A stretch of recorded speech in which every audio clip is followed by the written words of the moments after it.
Support for this show, Politics Done Right, comes from politicsdoneright.com, publishers of How to Make America Utopia, Take Away the Economy from Those Who Rigged It, As I See It, Class Warfare, The Only Resort to Right-Wing Doom, It's Worth It, How to Talk to Your Right-Wing Relatives, Friends, and Neighbors, and other books written by Egberto Willis. Welcome to one more edition of Politics Done Right. I have recently I've been doing stories, talking to people about their real stories occurring with their healthcare, how it's handled in different places. And luckily, yesterday I received an email from Jonathan Hall in Stavanger, Norway. I hope I said that right, Jonathan. That sounds right. And he had a story, and I asked him to come on to Politics Done Right to tell us a little bit about that. So, Jonathan, first of all, you are from the United States of America. Is that correct? That's correct, yes. And what blew you over to Europe, to Norway? Okay, well, that's another story. But in 1984, in the beginning of November of 1984, we had an election in the United States. I was working in Kentucky, in my hometown there, Lexington.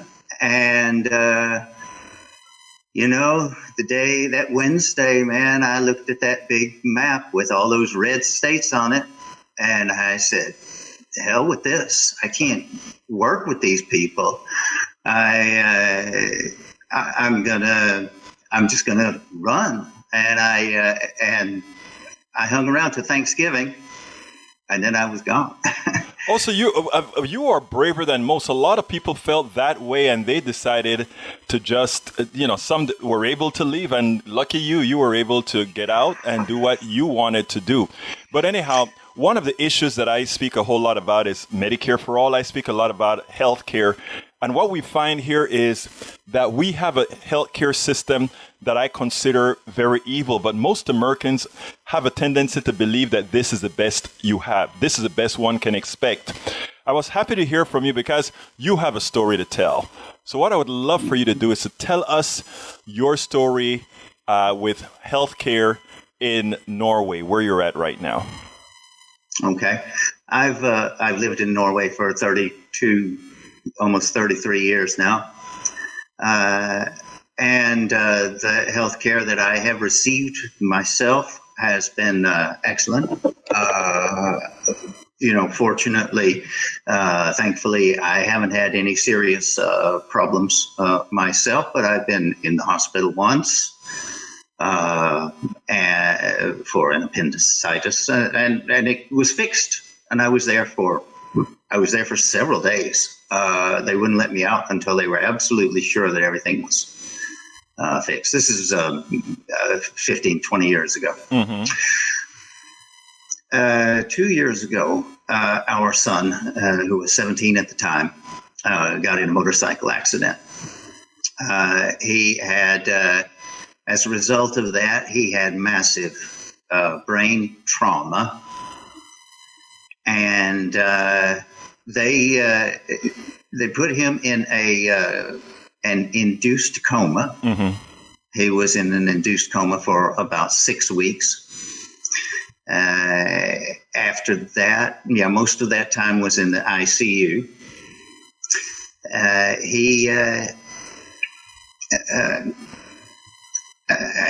Then after that, there were several weeks when he was recovering before that he was actually starting to get a few words, starting to talk again, and learn how to talk, learn how to walk. Then he was in rehabilitation in the nearby city of Bergen, a specialist rehabilitation center for trauma victims, with complete physical rehabilitation, physical therapy, speech therapy, manual therapy, with just a whole team of specialists looking after him. Wonderful people, amazing health professionals doing all this work around him, pretty much 24 hours a day. The point, I guess, is that this was free. We didn't pay anything for any of this. And I don't know how to get that reality across to you, to your viewers. I can't put it any more simply than that. And one thing is even more important than that is that it was simple. There was nobody to deal with except for health professionals. They looked at the patient.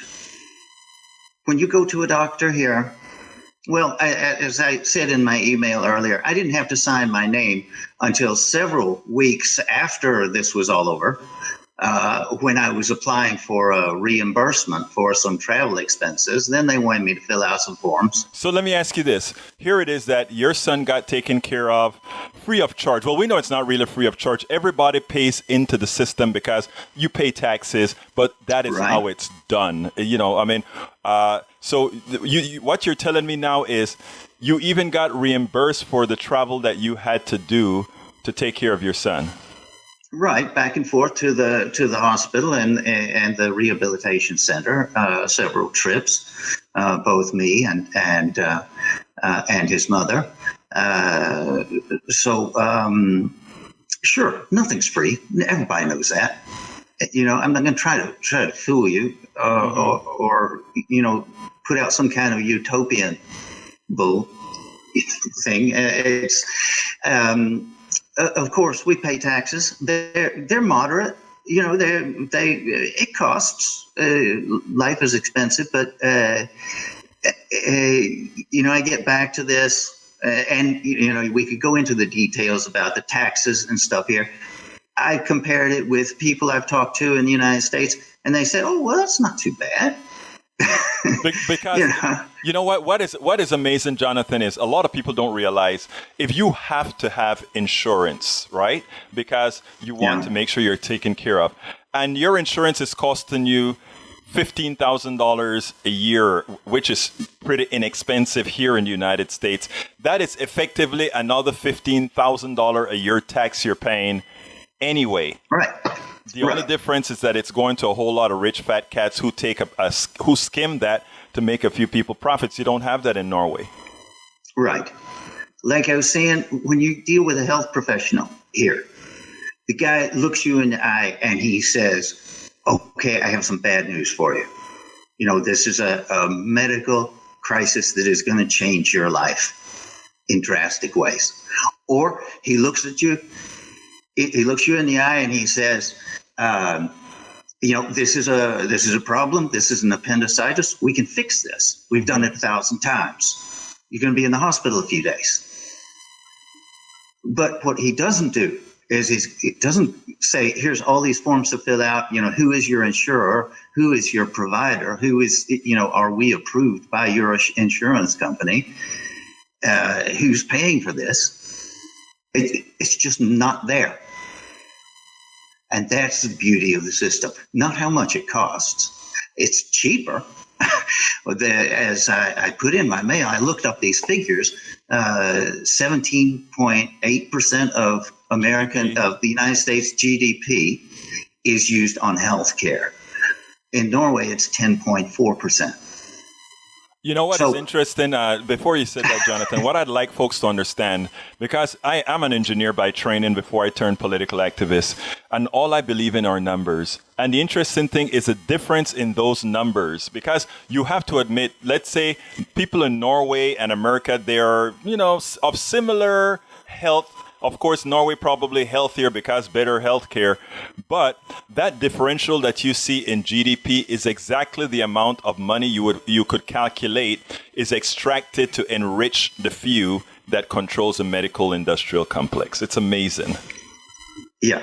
What do they do to deserve all of these profits? Right. I don't know. So that's our situation here. It's been like this since 1910, I think. Mm-hmm. Right. It's just a matter, of course, that your health care is part of what you pay for when you make this contract with society. That I'm going to go to work, pay taxes. And when I go to the doctor, when my neighbor goes to the doctor, even if I'm healthy all my life, when my neighbor goes to the doctor, I can go over to him and take him a box of candy and say, get well soon. I don't have to worry about him losing his house. It's what I think you mentioned that Michael Moore was over there and the system was so good. He didn't put it into his film Sicko because he think it would be unbelievable. Many people wouldn't believe that a system could be created that is that good. I saw this somewhere, and I haven't had a chance to look it up again. I think you'd probably find it on YouTube. He did an extra report from Norway as a kind of addendum or appendix to Sicko.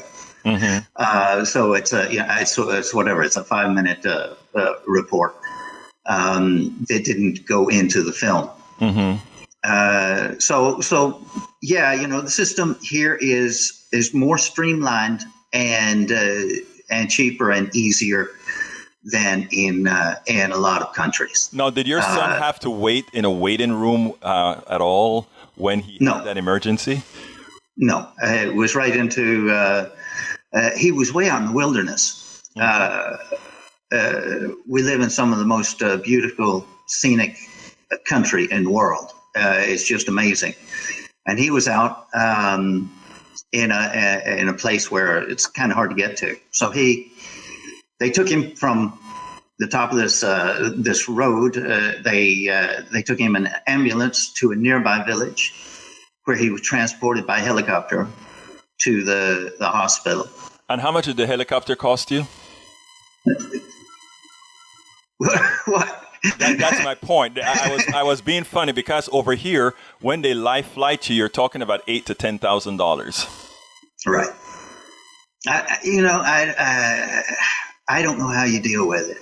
I honestly don't. I was fairly young when I moved. I was pretty much just out of school, and I'd been working for a couple of years, but I hadn't really started on an adult life. I hadn't been dealing with all of these real problems that you all do. But when I talk to somebody there who has gone through some of this, and they start talking about co-pays and providers and terms that I don't know anything about, I'm just like, you want to go to a doctor and you want to look them in the eye and say, what's wrong with me?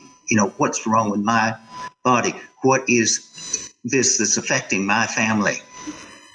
How are we going to deal with this? You don't want to go in there and start talking about insurance. Well, let me just tell you, my daughter just had a stroke 2 weeks ago. She's 20. Yeah, I heard about that, and I hope that She's doing much better than any of us would have expected, and in fact, she went to her first class less than 2 weeks after her stroke. She's still half blind in the eye, but my daughter is a trooper. She is a trooper. Yeah. But the thing about it, Jonathan, why I also wanted your story is you make it quite clear that you have an acquaintance that died at 50 years old in the United States. Tell us a story. Well, the story is that, you grow up with these people. And I've known this guy since I was 18 or so. We went to school together. And we worked together. We played in a band together. We worked at the theater together. And he was such a charming guy and so funny and so full of life and amusement and love of life.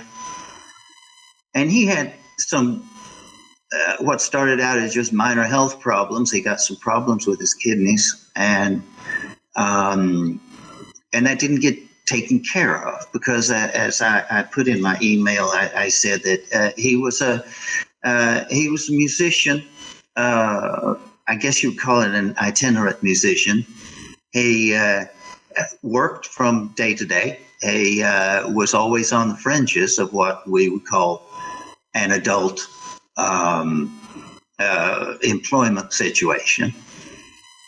And over the years, he got his treatment in emergency rooms. Right. He couldn't afford to go anywhere else. So they would send him home as soon as they could. They would say, no, we can't treat this. We can give you something for the pain. We can put a plaster on it, but you don't put a plaster on, advanced, kidney stones and later on kidney failure that was treated in the emergency room. And with, I don't know about the admittance to the hospital at that time, but, it was just a complete fuck up. How can you deal with this without having just huge resources? So he, a couple of years before he died, there were several of us who realized how bad it was because he wasn't complaining about this. He was just going and fixing things up as best he could. And, we took up a collection. I don't know if it was together, it was a couple of $1,000s or something, but it was really nothing. And it was too little too late. It was a couple of years later that, somebody called me up and said, look, Matt went into the emergency room last night, and while we were waiting there, he had some kind of seizure, and they couldn't save him. So it's the wrong kind of treatment to give to a patient. Our system kills, and that's what I'm trying to express, Jonathan, to our audience is that we have a medical system that is not only corrupt, it's not only evil, it's not only immoral, but it actually kills. And people know that unhealthy, at least. Yes. And people know, people that run this system know that they're just using the people as income sources as opposed to trying to help them heal. I'm talking about those on the top. I'm not talking about the doctors. I'm not talking about the nurses. These are wonderful people, most of them. But the system just doesn't work. Look, in closing, what I want to talk to you about is, first of all, have you been back to the United States recently, or? I was there last time in October of 2016. Mm-hmm. And I was there in time to see the last debate between Hillary Clinton and Donald Trump. And I realized that, we were in real danger of having this guy elected. It was a shocking experience. I wasn't just in rural Kentucky that time. I was also in New Orleans, right, and Los Angeles. So I had, I got to see. I got some pleasure out of the trip as well. Okay. But sure, it's spooky to go back, and I'll be going back in a few weeks, and. I hope that, I wish everybody there the best. I think that America is so full of wonderful, amazing people. Yes. And they deserve better. Yes. And they deserve a democracy. They deserve to have one vote count, one vote, one person count. Not all of this rigmarole like we've had in Iowa, like we have with the Electoral College. I still vote. I'm going to vote in the global primary in the beginning of March, Super Tuesday. So you'll be voting, yeah.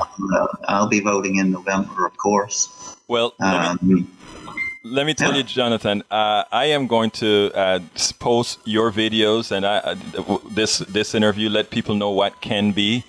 And I am going to be doing a whole lot of these to ensure that we let Americans know that there's a better way. What we have here is a mainstream media that tries its best not to inform as they should. I mean, all our media have the ability to come out to Norway, to go to Sweden, to go to all these countries that have similar systems where people are taken care of, that our media don't do that tells us that it's a whole plutocracy that no matter what party is running, somehow they stick together to ensure that we have this corrupt, evil, and immoral healthcare system. Thank you so kindly, Jonathan Hall. Some final words that you'd like to say.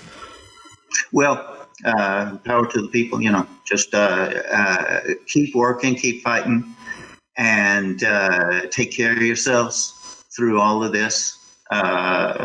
Through all this corruption, we still live in a beautiful world, and we need to take care of each other. Jonathan Hall from... Thank you very much, Egberto. Muchas gracias from Stavanger, Norway. You have a wonderful day, sir. I appreciate you. Thank you very much. Yeah. Let's go to Coach Cam. Coach, how you doing? Berto, good morning. Top of the morning to you. Yeah, let me just first introduce you. Coach Cam is a precinct chair in the Harris County Democratic Party, an activist as well. And Coach Cam was a leader or one of the organizers of executing a very important feat yesterday at the CEC meeting.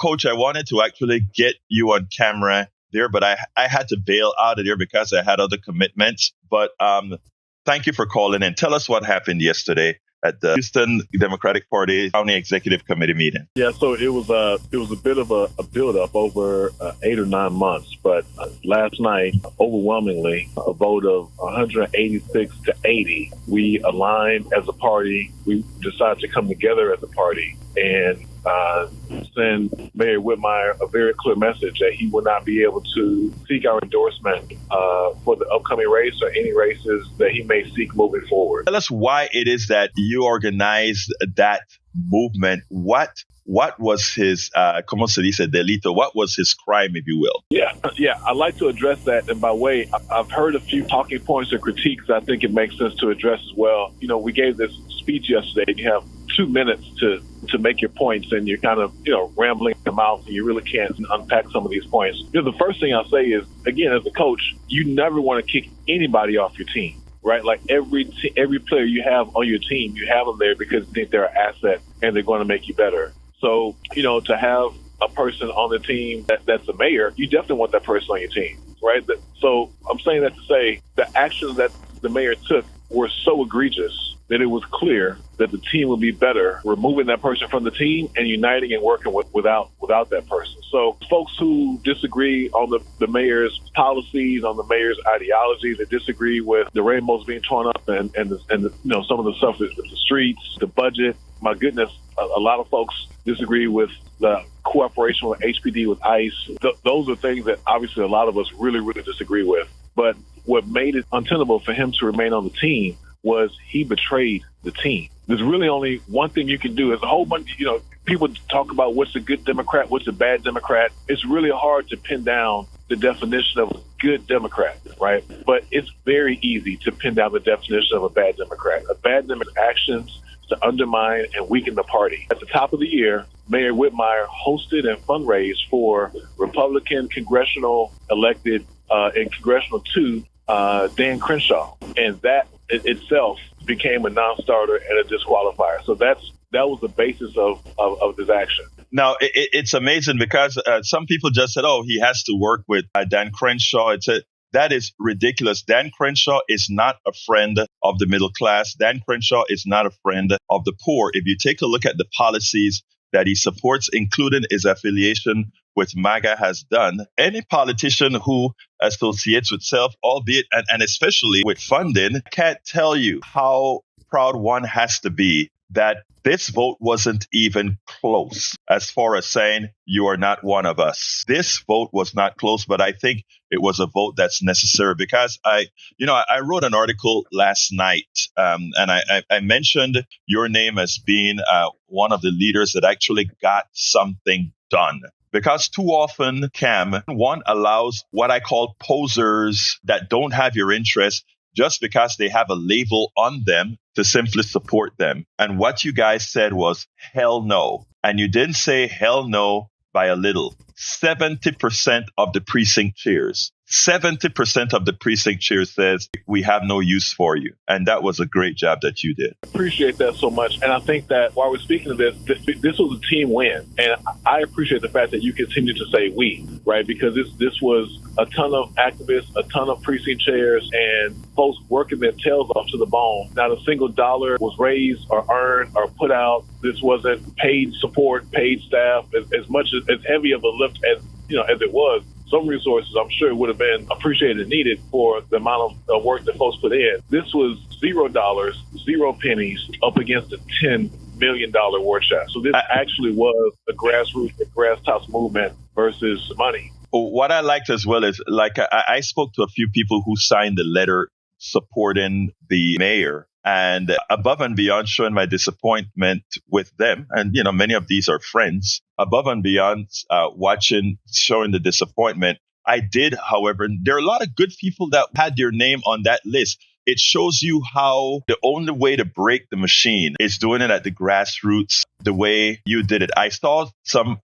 of the major leaders. They made sure to keep their name off. Like I said, I understand the political pressure that many were under. But again, you showed that grassroots movement works. But more importantly, before March primaries in Texas, all of those who don't follow the values, the orthodoxy that believe in people, the orthodoxy that goes ahead and say people first, they need to be out before those primaries in order to ensure the primaries elect people of values. Thank you very much, Coach. And give me a last word before we move on. Yeah, in closing, I'd say people have enjoyed dancing on the graves of Democrats all year. The brand is in the tank. People don't know what we stand for. That may be true in other places. I can't speak on that. I live in Texas. I live in Harris County. I can speak on the Democratic Party being well and alive here. We're fired up. We just had a fantastic win over the weekend at City Council, and we've got about 90 days until we begin to kick tail again. So these primaries are here, guys. Primaries are all about competition. It's a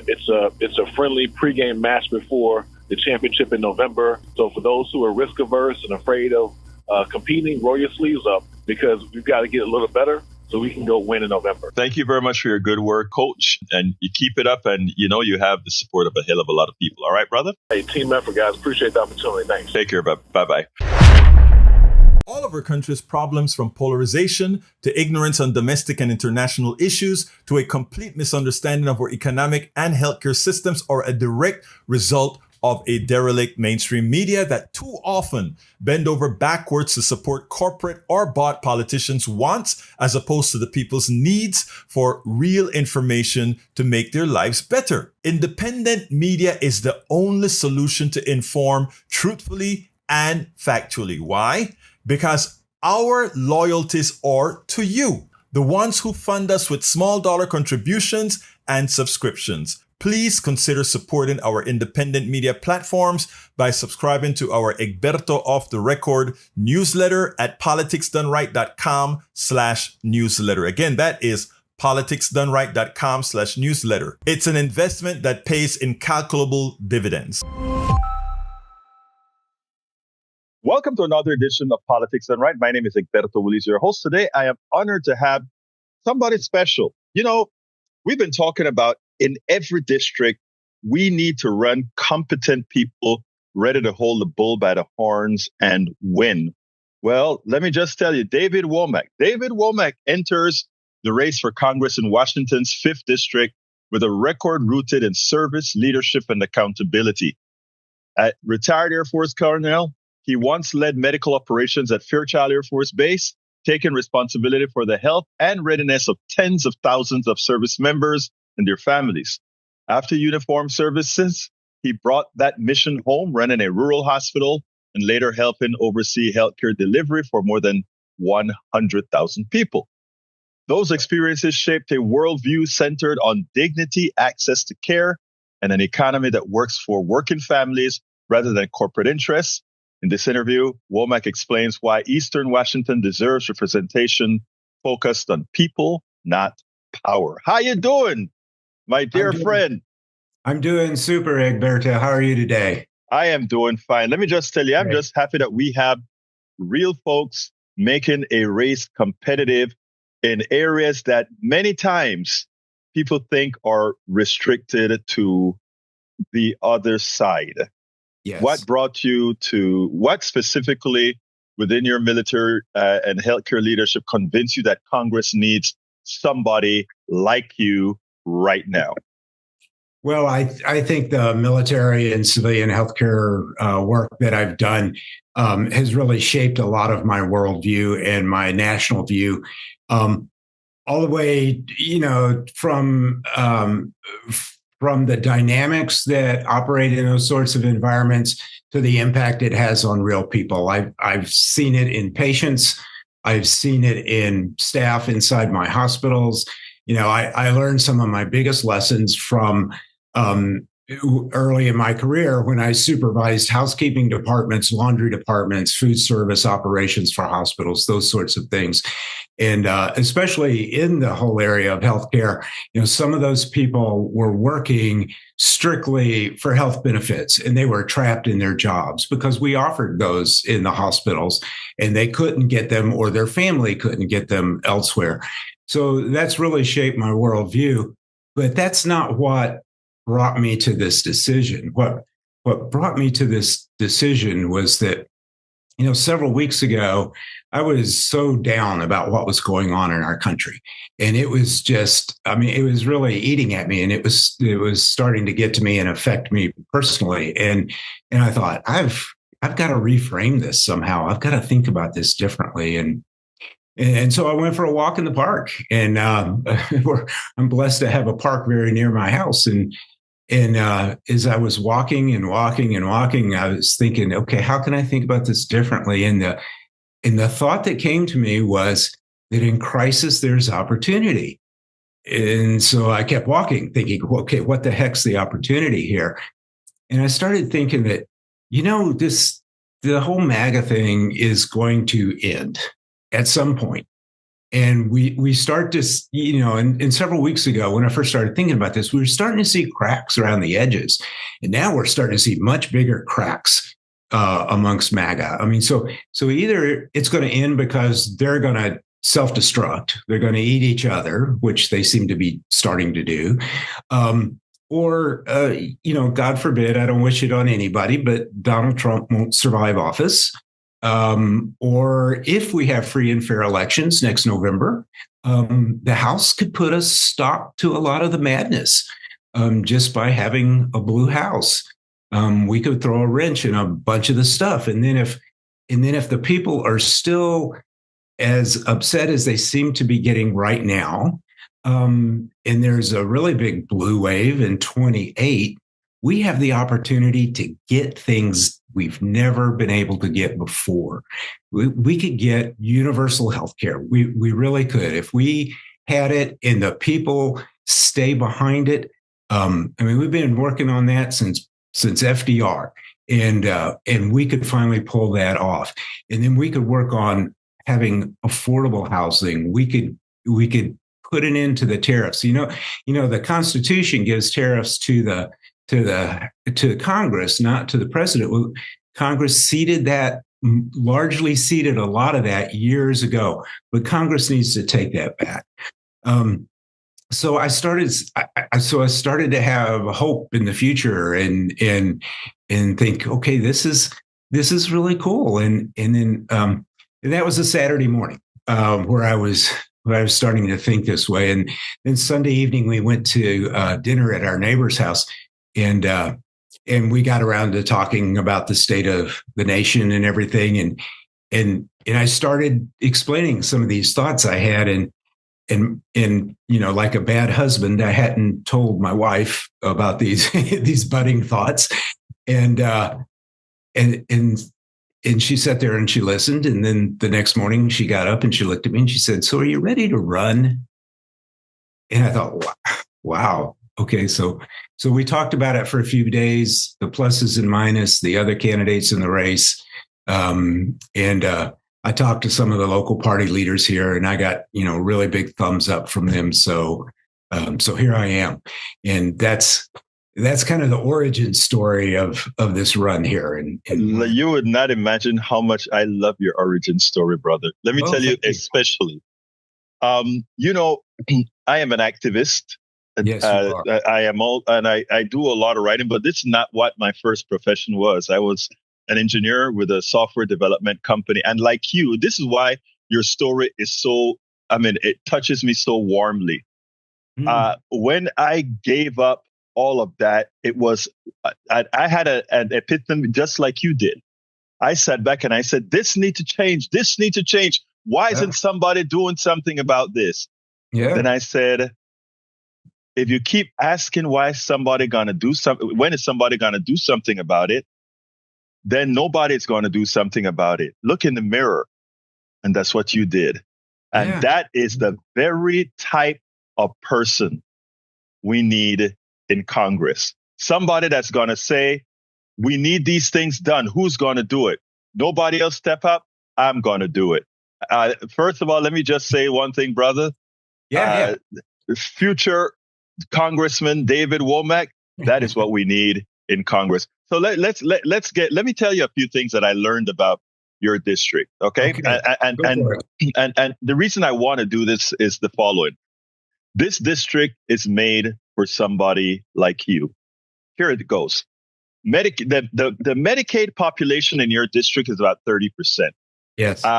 The SNAP people on SNAP in your district about 16.5%. Medicare in your population about between 18 and 19%. Social Security for those over 65, all on Social Security. Median age 38.9.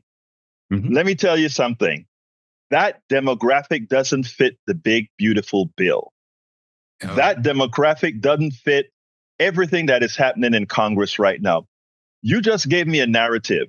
Your narrative, David, was imagine if we get enough of me in Congress, we can have universal health care. Yes. We can have all these things. There's not much to say to you, David, other than go to hell and win the thing. Well, that's what we're going to try and do.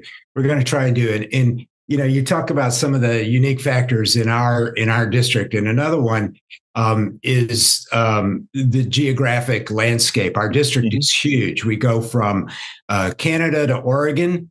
That's the borders, north and south. On the east is Idaho, and on the west is kind of the Columbia River. It kind of wiggles the state there a little bit, but it's huge.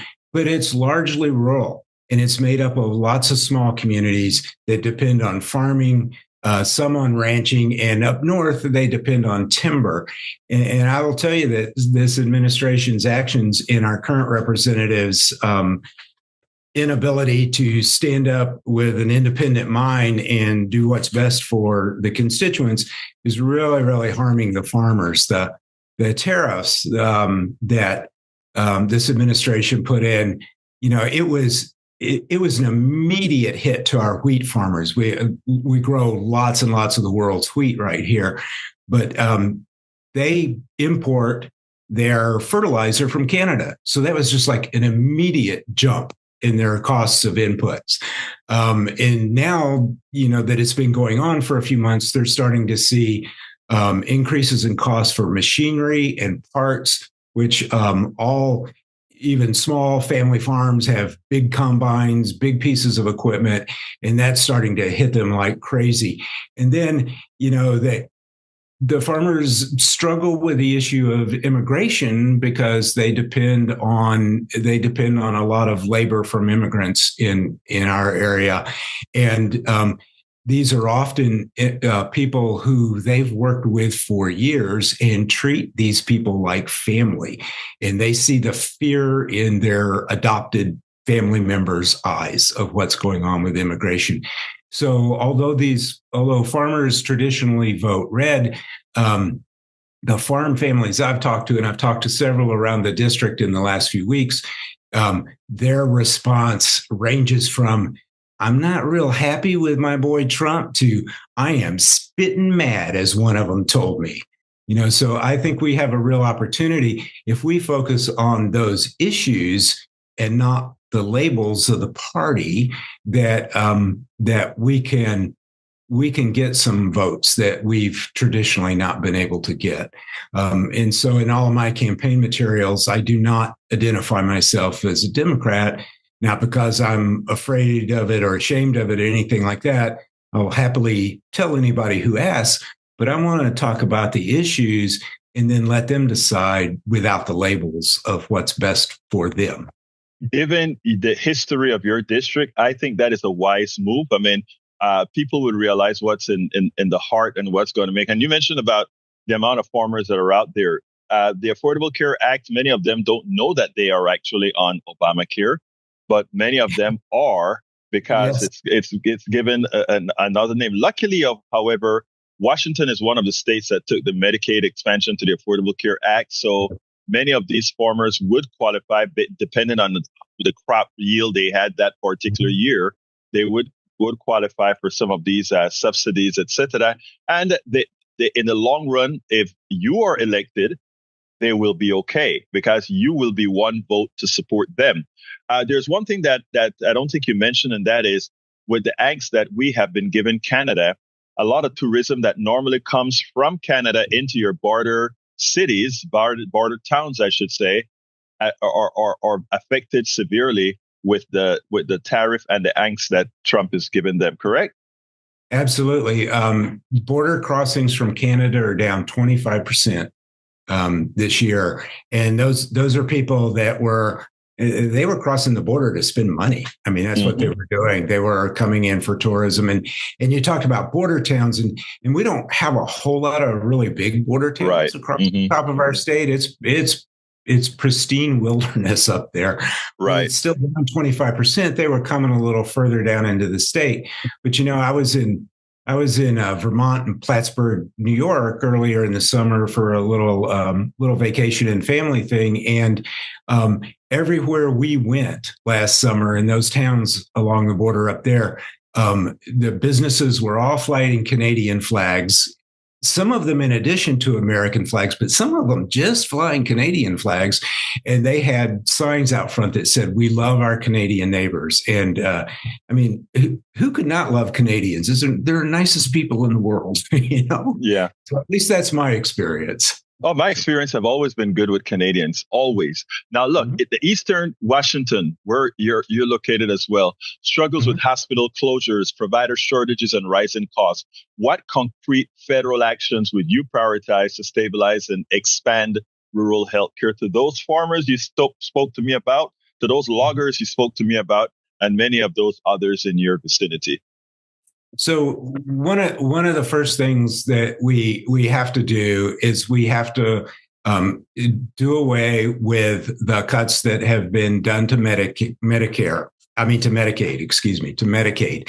and stabilize that, and then work on the restore the subsidies to the Affordable Care Act. Just like you said, that's the immediate short-term plan that we have to do, because all those hospitals out there are nervous. The people are nervous as well. My neighbors, she gets her health care off the Affordable Care Act. She paid $8,500 for her plan this year. She got her bill this week. It is $20,000 for next year. For the exact same plan, exact same benefits. So that's the short-term thing we have to do. And then in the long term is universal health care. And yes, that's complicated. Yes, that's a big change from the way American healthcare has been done. But American healthcare, let me tell you, I've lived this system. I know it. It is Band-Aid on top of Band-Aid on top of Band-Aid. And it's time to rip those Band-Aids off and have a rational national healthcare policy. And that's universal healthcare. And then there's a lot of other things we can do as well. We can reform our visa programs for doctors and nurses and professionals who are already trained or who are being trained. This country has a history of nursing shortage, and we've solved it in the past by bringing in bright students from overseas and putting them through nursing school and giving them stipends to live on while they're there. We did that in the 60s and 70s, and it largely helped solve our nursing shortage. another reason that we have a nursing shortage is because of the pipeline for nurses, nursing schools. They're small, and they have a limited number of enrollment, and it's competitive to get in, which is great. It's competitive to get in because you get generally highly qualified people coming out, but that door needs to be wider. We can support nursing education. We can support more medical education for the allied health professionals as well.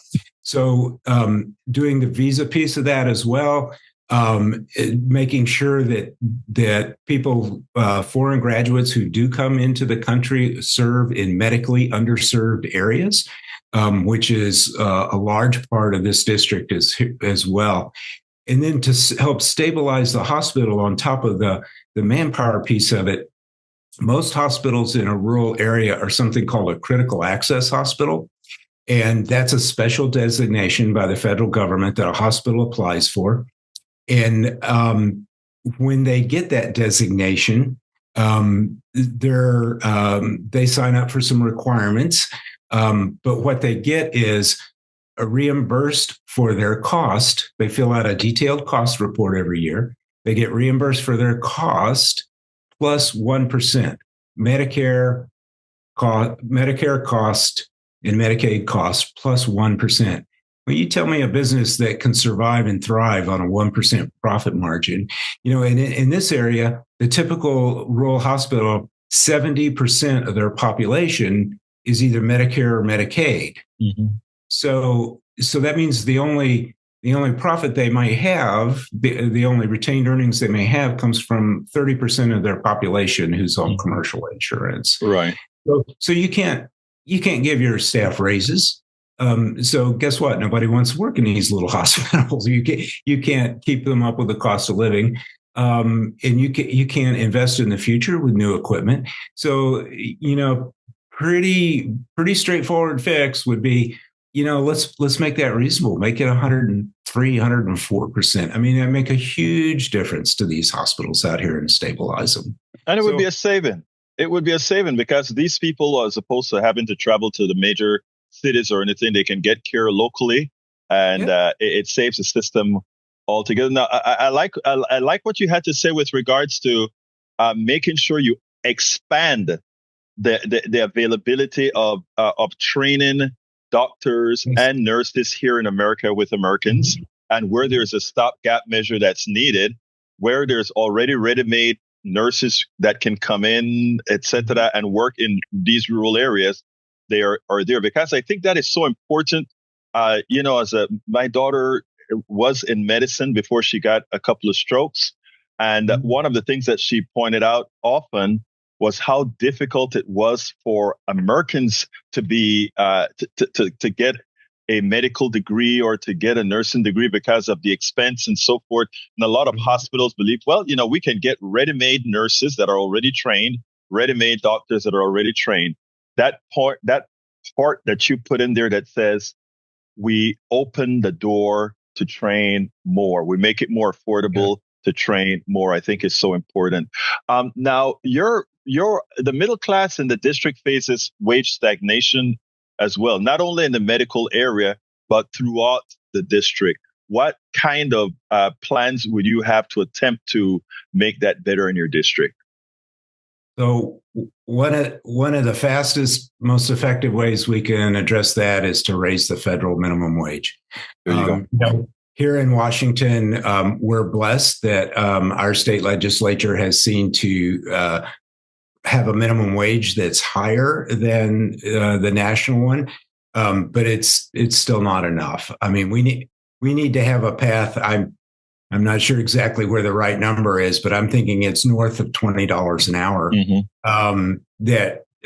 Where people can have, where they can afford an apartment. It's right now in our area, a one bedroom apartment is $18 dollars a month, maybe $2,000. What town is that, or what city is that? That's just a little Walla Walla. And, wow. Yeah, it is, and it's worse in Spokane, where it's an urban area. So when you look at somebody making a minimum wage, You can't. you can't, and this in the Starbucks workers are probably a pretty good example of this. Starbucks used to be a really great company to work for. They've been through like 4 CEOs in the last 4 years. And 4 years ago, they negotiated a union contract, and they still don't have one because they've come to an impasse. Starbucks is refusing to put any kind of wage concessions in, any kind of wage. They traditionally paid very well, but the last several years, their raises have been well below the rate of inflation, and they're at risk of losing. I won't call it a living wage, but it was more near a living wage than many other places. Right. So that's the biggest one that we could just do right off the bat. And then the rest is, I think the rest is a lot of economic development. That just doesn't happen very much out in rural areas. There's not a lot of coordination amongst some of the government agencies that are charged with this. And we can build on the advantages we have. The people that do move into this district, and there's a fair number of them, and frankly, it's a lot of retirees that move into this district because they're looking for quality of life. I mean, we have a wonderful outdoor life here in the Pacific Northwest, and people respond to that when they have a choice to move into the area. But we need to be able to draw working families into this area as well. We need to have those schools, those affordable places to live, jobs for them to work in. When I was working in healthcare and doing a fair amount of physician recruiting, one of the biggest stumbles we had was physicians would be all fired up about coming to work in our hospital and in living in our town, and they'd say, "Well, what sort of opportunities do you have for my spouse?" And it was kind of like, that's one problem. Yeah. Well, now, as a retired Air Force colonel, how do you separate genuine national security needs from defense spending that enriches contractors while neglecting veterans and service families? I mean, the contractors are always well funded. Veterans, not so much. Yeah, that's an issue. And the military does depend a lot on federal contractors, and I don't want to bash federal contractors and say that they're all bad, but they're it's one of the easiest problem. It's one of the easiest ways to solve a problem for the military. The officers are sitting around thinking, okay, how do we solve this problem? And it's, well, let's hire a contractor. That just needs to be really well thought out. And maybe there could be some sort of more congressional oversight over contracts over a certain amount. Maybe that would be a good way to go on something like that. So, yeah. Well, look, let me tell you, I think we've covered quite a few areas, and that we're coming up on time now. So what I always end my interviews with, what should I have asked you that I didn't? And in this section, for all the things that you want to say that I didn't ask, please go for it. Okay. Well, thank you, Egberto, for this chance to talk with you and all of your viewers as well. You should have asked me about my values. So I think that's something that's really missing in Congress right now, is people with values and knowing what they stand for. And I don't hear politicians talking about that very much. And I will tell you that my values are integrity, service, and excellence. And my parents taught me to always act with integrity. My faith taught me to serve all. And the Air Force taught me to lead with excellence. So that's what I try to do every day. It's guided my life. And I think those values would be a great thing for Congress to adopt. In fact, all of government. Integrity first, and we're here to serve the American people. and we're going to do it with excellence. One of the things I've always hated is the phrase "it's close enough for government work." Nobody in government should say guilty. That. Nobody in government should ever say that. You know what they should say instead is, you know what, that's not close enough for government work. We should change the standard there as well. The other thing I want to talk about is how I will work in Congress. And you notice the word I use the word work. Too many politicians talk about, I'm going to fight for you. Well, fighting is what's got us to where we are today. We elect those politicians and then they go to Congress, to the other Washington, and they don't fight for us. They fight each other. It's crazy. Fighters create enemies and they leave casualties. I'm not going to fight. I'm going to work. And I'll work with anybody who will roll up their sleeves and work for the people of Eastern Washington and the people of America.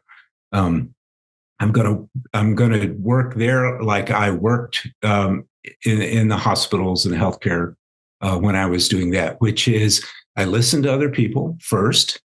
I hear what they have to say. We discuss things. We collaborate. We build alliances across ideologies to get to a goal.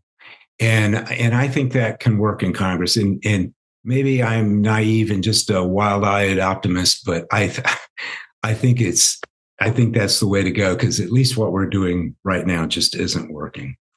So so that's my that's what you didn't ask me about.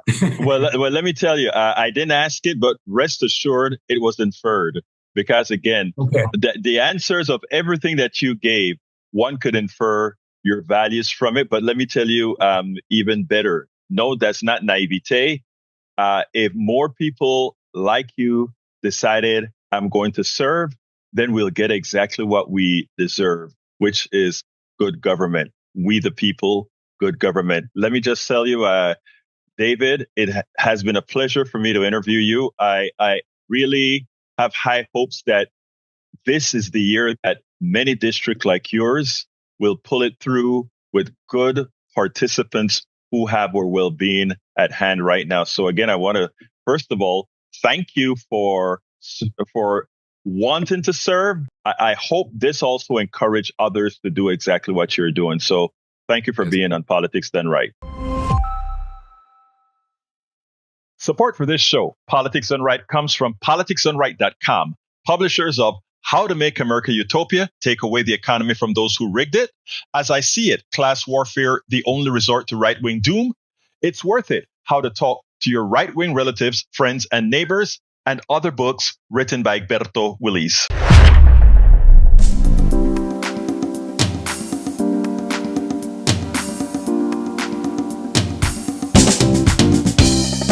Welcome to